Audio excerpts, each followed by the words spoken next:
A quem nos ouve nos vê na Estação Vida, bom dia. Estamos aqui com 3 lindas mulheres, aqui no bairro Bortolato, Morro da Fumaça, né?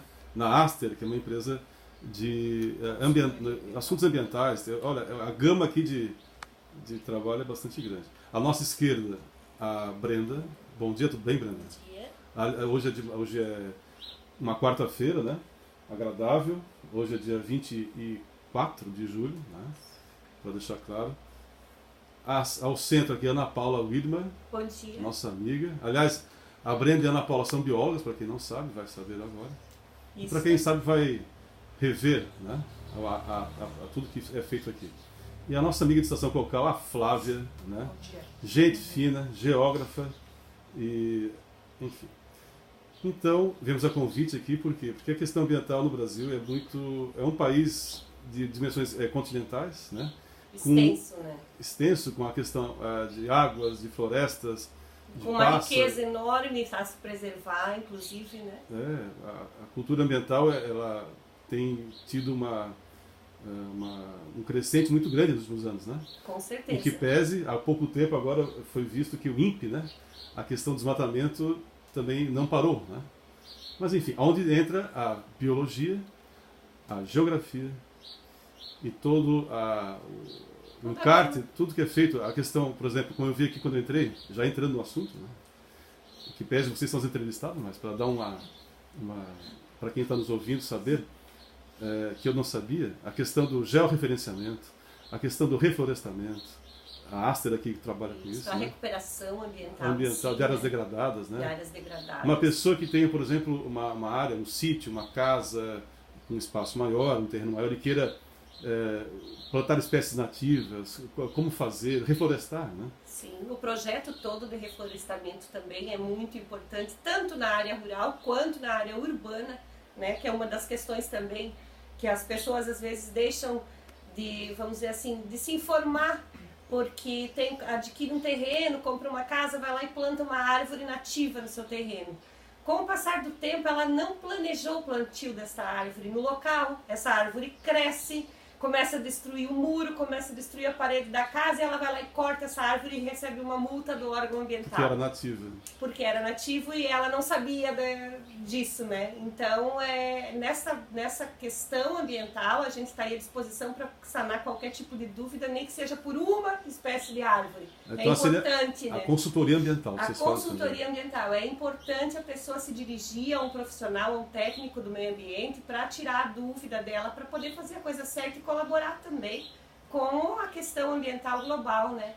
E para quem nos acompanha em outras cidades, estamos no sul do estado de Santa Catarina, Morro da Fumaça, próximo a Criciúma, cuja questão ambiental é bastante... Morro da Fumaça, a capital da cerâmica vermelha, né? Que é Olarias, enfim. Criciúma, a questão mineral, né? O carvão, como tem Uruçanga. Os recursos naturais em si, né? Na nossa região sul do estado de Santa Catarina, é uma região riquíssima no seu subsolo de recursos naturais, portanto, em contrapartida, né, tem um passivo ambiental. O passivo ambiental é muito grande, né? Olha, eu estou assim, já curti e compartilhava, agora vou acrescentar aqui a Brenda, mas enfim, o que a Ana Paula e a Flávia têm de conteúdo, né, e aqui, com relação à questão ambiental. E agora muito mais porque vindo aqui e numa conversa prévia, como é grande a aplicação do conhecimento do biólogo, né? Como também do geógrafo, né? E tanto é que aqui temos ambos esses profissionais. Então, para quem está nos vendo e ouvindo, se você é pessoa física ou jurídica, né? Sim. E talvez tenha uma dúvida ambiental, olha, aqui é uma nascente ou é um rio? É um córrego? É um acúmulo de água da chuva? Posso mexer? Não mexo? Como é que mexo? Quero lotear, como é que eu faço? É imprescindível que qualquer cidadão primeiro se informe antes de agir ou de fazer alguma atividade lesiva ao meio ambiente, né? Se informe, vá procurar um técnico para fazer a coisa correta, né? Para não ter depois o passivo ambiental, incomodações futuras, que daí vai precisar do técnico para poder defendê-lo do passivo que ele talvez seja mais caro, né? É bem mais caro. E eu fui testemunha, falei anteriormente, que eu já vi áreas sendo reflorestadas cuja a vida multiplicou. Onde foi plantada talvez, sei lá, 40 árvores, hoje tem não digo o dobro, mas que tem quase o dobro. A própria natureza, ela se trata de... A natureza se regenera, ela tem uma capacidade fantástica de regeneração. Olha, quando a gente fala de recuperação ambiental, é importante a gente falar também do monitoramento e do acompanhamento dessas áreas. Porque não é só plantar, né? Tem todo um sistema, uma técnica de plantio, e depois tem que ser feito o acompanhamento desse local. Do desenvolvimento, né, desse plantio. Por quê? Porque a natureza, ela, como a gente estava falando, ela tem uma capacidade enorme de se regenerar. Mas se você não tiver o acompanhamento depois que você plantou, de técnicos, né, esse tipo de trabalho a gente faz, porque pode ter, de repente, nascer uma planta invasora, porque os pássaros, eles disseminam, né, as sementes. Então, de repente, pode acontecer isso também? Pode acontecer. Ou a morte de indivíduos. Ou a morte de indivíduos, e você ter que repor esses indivíduos, justamente. Quando fala indivíduo, seria árvores, né? Árvores. Não, que vai Matar alguém lá. Seria as mudinhas, as mudinhas. né? As mudinhas. É porque, né, por exemplo, no reflorestamento, que é o que nos compete, a base, no caso, como a Ana disse, é a informação e o planejamento. A partir do momento que a gente vai selecionar quais são os indivíduos, as espécies que vão ser plantadas naquela área, não é, né, apenas uma escolha por ser nativa. É analisado todo o aspecto ecológico, tanto da área, o meio físico, tudo que vai poder se enquadrar para saber que aquela vegetação vai ter um bom desenvolvimento e ela ainda vai ser, né, importante para a fauna. Então aí onde entra, não apenas a flora, toda essa interação animal-planta. Eu estou apaixonado por vocês, com todo respeito. Inclusive falei que se eu...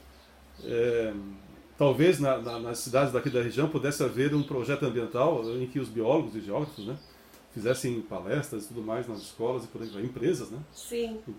Enfim, eu sou empresário de olaria, sou empresário de minerador, olha, vou trazer, tem a CIPA, né? Até eu que sou da área da saúde, já fiz várias em Semana Interna de Prevenção de Acidentes, que as empresas fazem, né? Sim. Traz um biólogo, né? Olha só que ideia. Não, um geógrafo. Nós damos esse suporte também, inclusive. Educação ambiental, né? Educação ambiental.